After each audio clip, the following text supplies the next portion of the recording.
Hello students, welcome to another video lecture of biology class. So in this video we will discuss about the types of DNA, some important features of DNA and function of DNA. So আমরা আগের দিন DNA এর বিভিন্ন physical structure এবং বিভিন্ন chemical structure সম্পর্কে discuss করেছিলাম। Physical স্ট্রাকচারে আমরা ওয়াটসন ক্রিক মডেল সম্পর্কে পড়ে এসেছিলাম। তো এখন আমরা টাইপস অফ ডিএনএ সম্পর্কে ডিসকাস করব। টাইপস অফ ডিএনএ বলতে অ্যাকচুয়ালি ডিএনএর যেটা কেমিক্যাল স্ট্রাকচার সেটা তো সেমই থাকবে, শুধু বিভিন্ন ধরনের কন্ডিশনে ডিএনএর ফর্মটা একটু চেঞ্জ হয়ে যায়, অল্প বিস্তর একটু চেঞ্জ হয়, যেটা আমরা ওয়াটসন ক্রিক মডেল যেখানে পড়ে এসেছিলাম যেটা সেখান থেকে অল্প বিস্তর কিছু চেঞ্জ হয়। সো তার উপর ডিপেন্ড করে ডিএনএকে অনেকগুলো ভাগে ভাগ করা হচ্ছে। So DNA exist in different form in different condition.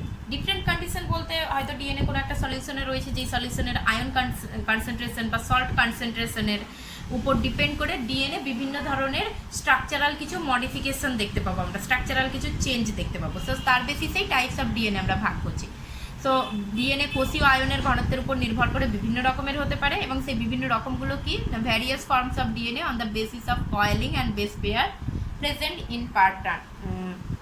তো প্রত্যেকটা টার্নে কতগুলো করে বেস পেয়ার রয়েছে বা কয়েলিংটা কেমন ধরনের, রাইট হ্যান্ডেড নাকি লেফট হ্যান্ডেড, তার উপর ডিপেন্ড করে মোটামুটি ডিএনএকে কতগুলো ভাগে ভাগ করা হয়েছে বা ডিএনএর কতগুলো ফর্ম পাওয়া গেছে অ্যাকচুয়ালি। সো সেই রকম হচ্ছে একটা হচ্ছে A DNA, B DNA, Z DNA, C DNA and D DNA. এখানে আমরা যেটা বলে রাখি সেটা হচ্ছে বি ডিএনএ, অর্থাৎ বি ডিএনএ হচ্ছে যেটা আমরা ওয়াটসন ক্রিক মডেল যেটা পড়ে এসেছি, সেই ওয়াটসন অ্যান্ড ক্রিক মডেল এটা হচ্ছে বি ডিএনএ। সো ওয়াটসন ক্রিকের যে মডেলটা আমরা পড়েছি সেটাই হচ্ছে বি ডিএনএর ক্ষেত্রে স্ট্রাকচার হবে।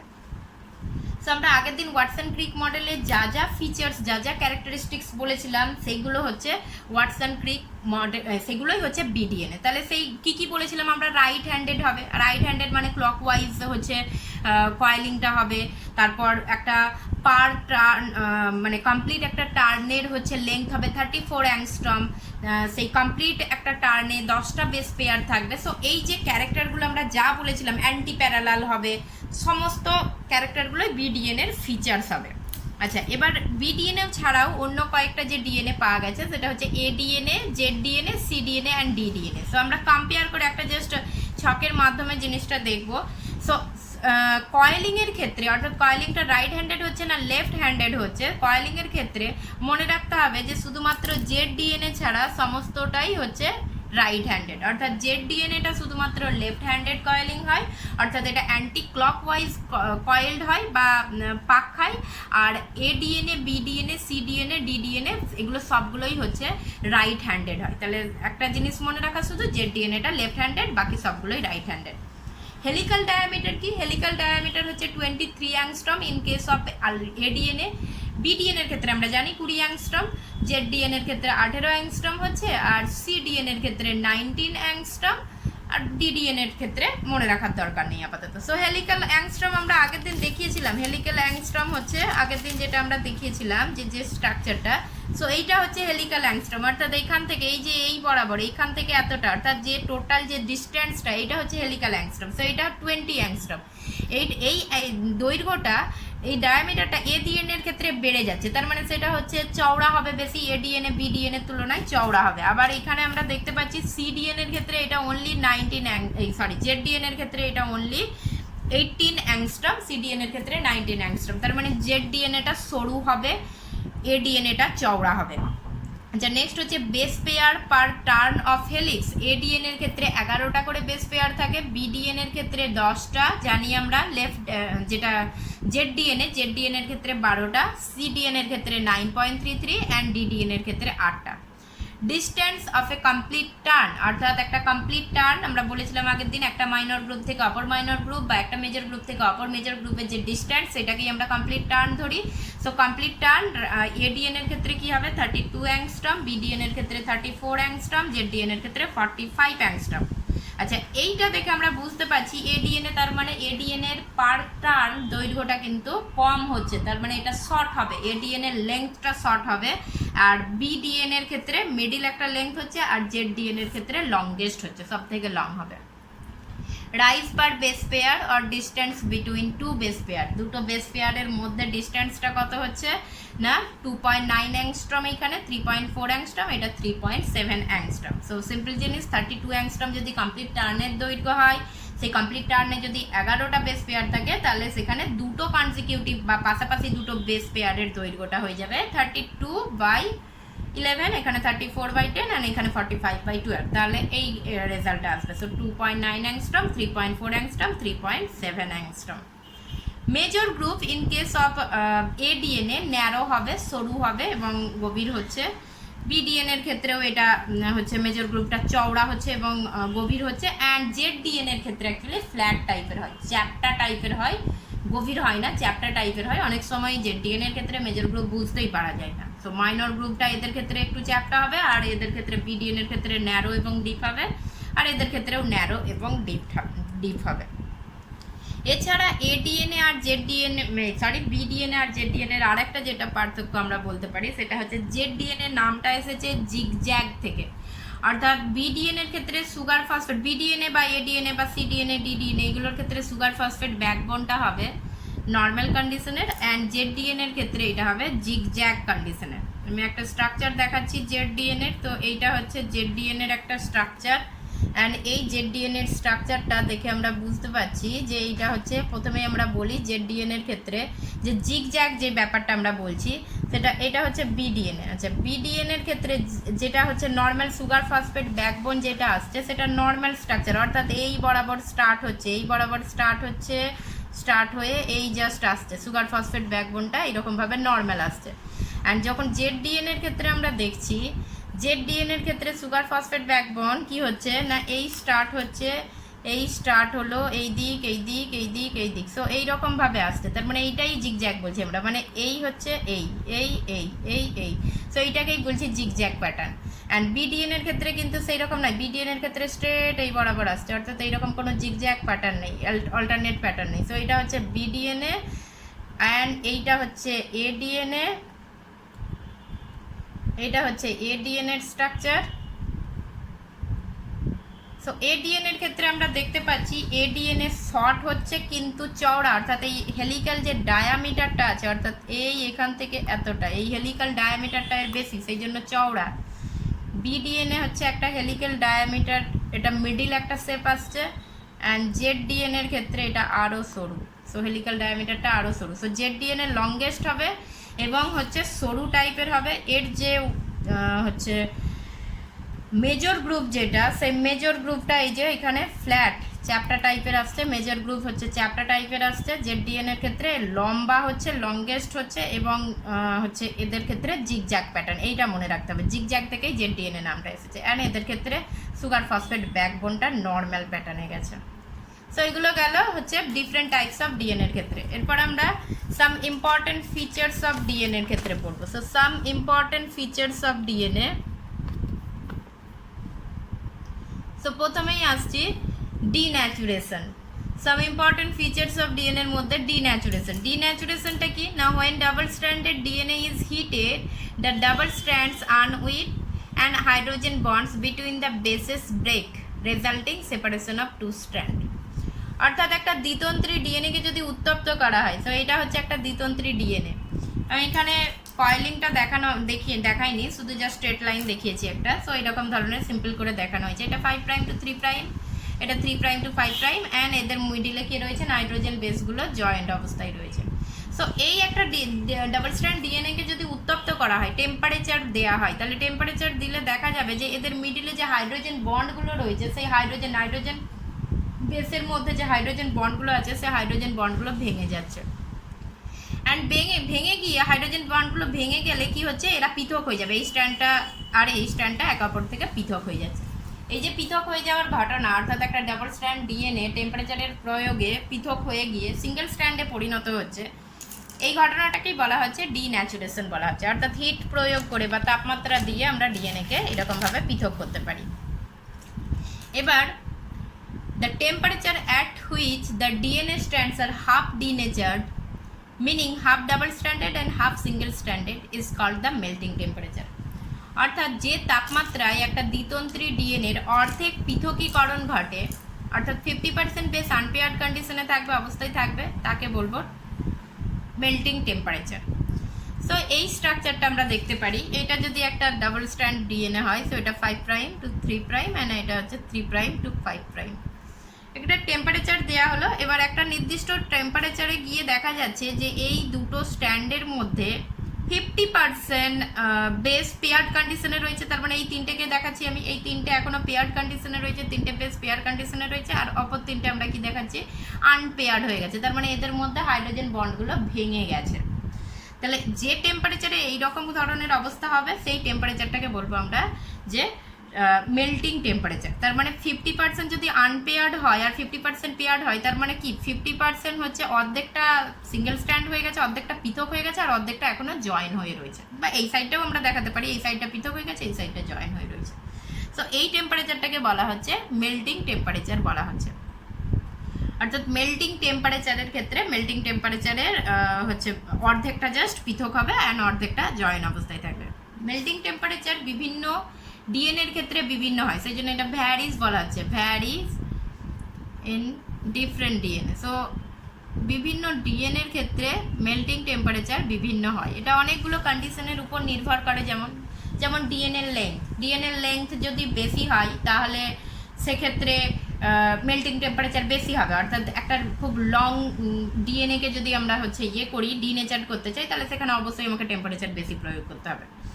একইভাবে যদি ডিএনএর মধ্যে যদি জিসি বেস বেশি থাকে কার তুলনায়, এটির তুলনায়, অর্থাৎ একটা ডিএনএর মধ্যে যদি গুয়ানিন এবং সাইটোসিনের পরিমাণ বেশি হয় অ্যাডেনিন এবং থাইমিনের তুলনায়, তাহলে তার কিন্তু টিএম বা মেল্টিং টেম্পারেচারটা কিন্তু বেশি হবে। কেন না, গুয়ানিন অ্যান্ড সাইটোসিন আমরা জানি 3টে হাইড্রোজেন বন্ড দ্বারা যুক্ত থাকে, আর অ্যাডেনিন অ্যান্ড থাইমিন হচ্ছে 2টো হাইড্রোজেন বন্ড দ্বারা যুক্ত থাকে।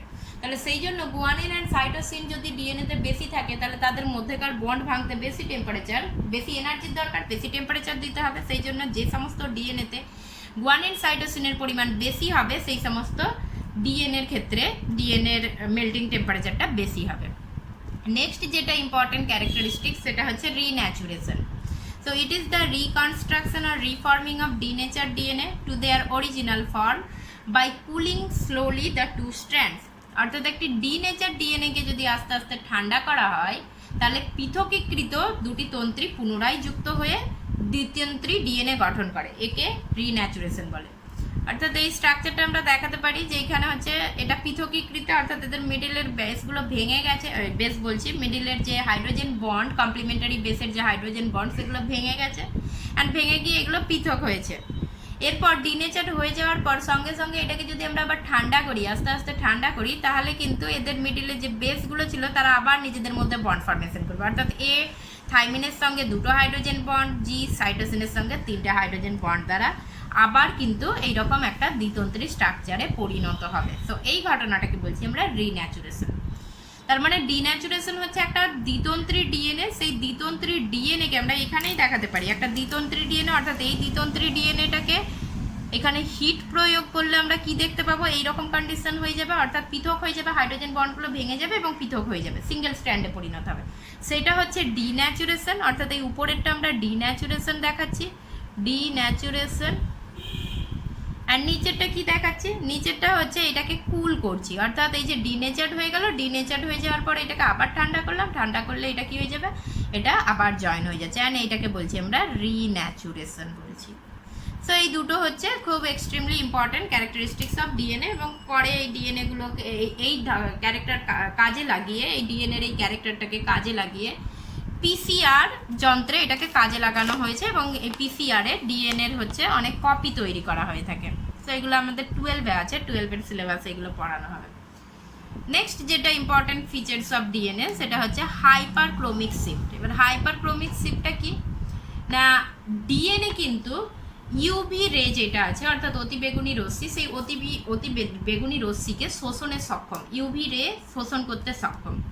এবং এই ডিএনএ কতটা পরিমাণ ইউভি রে শোষণ করছে সেটা একটা স্পেকট্রোফোটোমিটার বলে একটা যন্ত্র আছে, সেই যন্ত্র বা ইনস্ট্রুমেন্টের সাহায্যে মেজার করা যায়। তো এটা দেখা যায় সব সময় যে একটা ডাবল স্ট্র্যান্ডেড ডিএনএ যতটা পরিমাণ ইউভি রে অ্যাবজর্ব করে, তার তুলনায় ডিএনএ যখন ডিনেচার্ড হয়ে যায়, মানে সিঙ্গেল স্ট্র্যান্ডেড হয়ে যায়, তার তুলনায় কিন্তু ওই সিঙ্গেল স্ট্র্যান্ডেড ডিএনএ বেশি অ্যাবজর্ব করতে পারে। So the double stranded DNA the double stranded DNA absorb less amount of UV rays, but when the DNA is denatured, it absorb more amount of UV rays. The phenomenon of increased UV absorption by denatured DNA is known as hypochromic shift. তার মানে একটি দ্বিতন্ত্রী DNA যে পরিমাণ UV রে শোষণ করে তার তুলনায় পৃথকীকৃত ডিএনএ বেশি পরিমাণ ইউভি রে শোষণ করে। একে হাইপারক্রোমিক শিফট বা হাইপারক্রোমিসিটিও বলা হয়ে থাকে। হাইপারক্রোমিসিটিও বলা হয়, ঠিক আছে। সো কেন এটা করে? তার কারণ হচ্ছে এই যে ডিএনএ ইউভি রে শোষণ করতে পারে, তার মেন রিজনটা হচ্ছে যে অ্যাকচুয়াল এই শোষণটা করে, ইউভি রেটাকে শোষণ করে পিউরিন এবং পাইরিমিডিন শোষণ করে। সো যখন একটা ডাবল স্ট্র্যান্ডেড ডিএনএর মধ্যে পিউরিন আর পাইরিমিডিন রয়েছে, তখন কিন্তু তারা যুক্ত অবস্থায় থাকছে, নিজেদের মধ্যে বন্ড ফর্মেশন করছে, একটা পিউরিন অপর পাইরিমিডিনের সঙ্গে বন্ড ফর্মেশন করে থাকছে, এবং সেই জন্য ওই যুক্ত অবস্থায় তাদের অ্যাবজর্পশন অ্যাবিলিটিটা কমে যায়। যখন তারা সিঙ্গেল হয়ে যায় তখন কিন্তু যুক্ত অবস্থায় যেহেতু থাকে না, সেই জন্য তারা অ্যাবজর্ব করতে পারে বেশি। So purine and pyrimidine mainly absorb করে, অ্যান্ড পিউরিন অ্যান্ড পাইরিমিডিন যখন ডাবল স্ট্র্যান্ড স্ট্রাকচারে রয়েছে তখন এরা যুক্ত অবস্থায় রয়েছে, সেই জন্য অ্যাবিলিটিটা কমে যাচ্ছে। যখন সিঙ্গেল হয়ে যাচ্ছে তখন কিন্তু সিঙ্গেলই এরা অ্যাবজর্ব বেশি করছে। সেই জন্য কিন্তু একটা ডাবল স্ট্র্যান্ডেড ডিএনএতে তুলনায় আমরা একটা ডিনেচার ডিএনএতে এই অ্যাবিলিটিটা বেশি দেখতে পাই, ইউভি অ্যাবজর্পশনটা বেশি দেখতে পাই। নেক্সট আসছি আমরা function of DNA. So function of DNA, ডিএনএর কি ফাংশন না, ডিএনএ হচ্ছে, DNA is the genetic material of almost all organism. অর্থাৎ ডিএনএ হচ্ছে ম্যাক্সিমাম মানে প্রায় সমস্ত অর্গানিজমের ক্ষেত্রেই, সমস্ত জীবের ক্ষেত্রেই জেনেটিক পদার্থ হিসাবে ডিএনএ কাজ করে থাকে। এবার অলমোস্ট কথাটা কেন আমরা লিখেছি, তার কারণ হচ্ছে কিছু কিছু এক্সেপশনাল কেসও রয়েছে, কিছু কিছু অর্গানিজম রয়েছে যেখানে ডিএনএ জেনেটিক ম্যাটেরিয়াল হিসাবে কাজ না করে সেখানে আরএনএ জেনেটিক ম্যাটেরিয়াল হিসাবে কাজ করে। যেমন ভাইরাস, কিছু ভাইরাস রয়েছে যাদের ক্ষেত্রে আরএনএ জেনেটিক ম্যাটেরিয়াল হিসাবে কাজ করছে। সো রিসেন্ট যে করোনা ভাইরাসের নিয়ে আমরা আলোচনা করছি, সেটাও এক প্রকার আরএনএ ঘটিত ভাইরাস, অর্থাৎ সেখানেও জেনেটিক ম্যাটেরিয়াল হিসাবে কিন্তু আরএনএই রয়েছে। সো এই যে ডিএনএর ক্ষেত্রে, এরপর আসি, আরএনএ বাদ দিচ্ছি আমরা, ডিএনএর ক্ষেত্রে আসছি। সো ডিএনএ হচ্ছে জেনেটিক ম্যাটেরিয়াল হিসাবে কাজ করে। তো জেনেটিক ম্যাটেরিয়াল বলতে আমরা কি বুঝি? অ্যাকচুয়ালি বিভিন্ন জীবের ক্ষেত্রে, আমরা আমাদের ক্ষেত্রেই যদি দেখি তাহলে আমরা বিভিন্ন বৈশিষ্ট্য দেখতে পাই। অর্থাৎ কেউ ফর্সা, কেউ কালো, কেউ লম্বা, কেউ বেটে, আবার কারোর চুল আমরা দেখতে পাবো স্ট্রেট, কারোর চুল কার্লি টাইপের, কারোর চোখের রং কালো হতে পারে, কারোর চোখের কালার হচ্ছে ব্লু হতে পারে, বাদামি হতে পারে। সো এই যে বিভিন্ন টাইপের যে ক্যারেক্টারিস্টিক্স, এই বৈশিষ্ট্যগুলোকে নিয়ন্ত্রণ করে কে? এই বৈশিষ্ট্যগুলোকে নিয়ন্ত্রণ করছে জিন। অর্থাৎ শুধু বাহ্যিক বৈশিষ্ট্য নয়, যে কোনো বাহ্যিক বৈশিষ্ট্য বা অভ্যন্তরীণ বৈশিষ্ট্য, অর্থাৎ আমাদের সমস্ত কার্যাবলী নিয়ন্ত্রণ করছে কে? জিন নিয়ন্ত্রণ করছে। এবং এই জিনটা কে বহন করে? ডিএনএ বহন করে। সেই জন্য এটাকে বলা হচ্ছে DNA is the genetic material. So যেহেতু জিন বহন করছে সেই জন্য genetic material. So DNA is the genetic material of almost all organisms. So it store all the information to control growth, development, differentiation, reproduction, etc.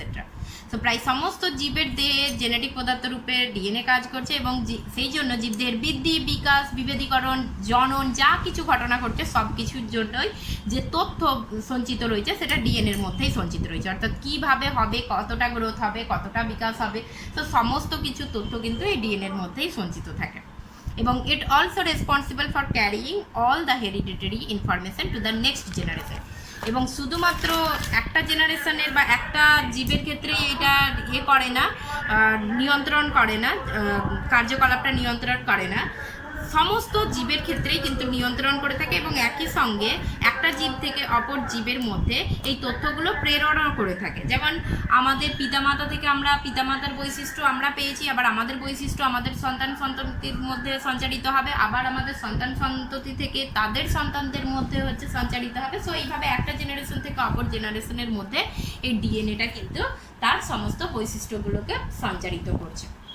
সেই জন্য এটা hereditary material হিসাবেও কাজ করছে। মানে এটা হচ্ছে বংশগত পদার্থ যেটাকে বলছি আমরা, মানে একটা জেনারেশন থেকে অপর জেনারেশনে এটা ট্রান্সফার হচ্ছে। নেক্সট হচ্ছে it controls protein synthesis which in turn regulate all the activity, অর্থাৎ ডিএনএ প্রোটিন সংশ্লেষকে নিয়ন্ত্রণ করে থাকে। আচ্ছা, ডিএনএ প্রোটিন সংশ্লেষকে কিভাবে নিয়ন্ত্রণ করে? যদি আমরা এমনি স্ট্রাকচার দেখাই, এটা হচ্ছে একটা সেলুলার স্ট্রাকচার। সেলের ভিতরে কে থাকছে? নিউক্লিয়াস থাকছে, আর নিউক্লিয়াসের ভিতরে কে থাকে? ক্রোমোজোম থাকে।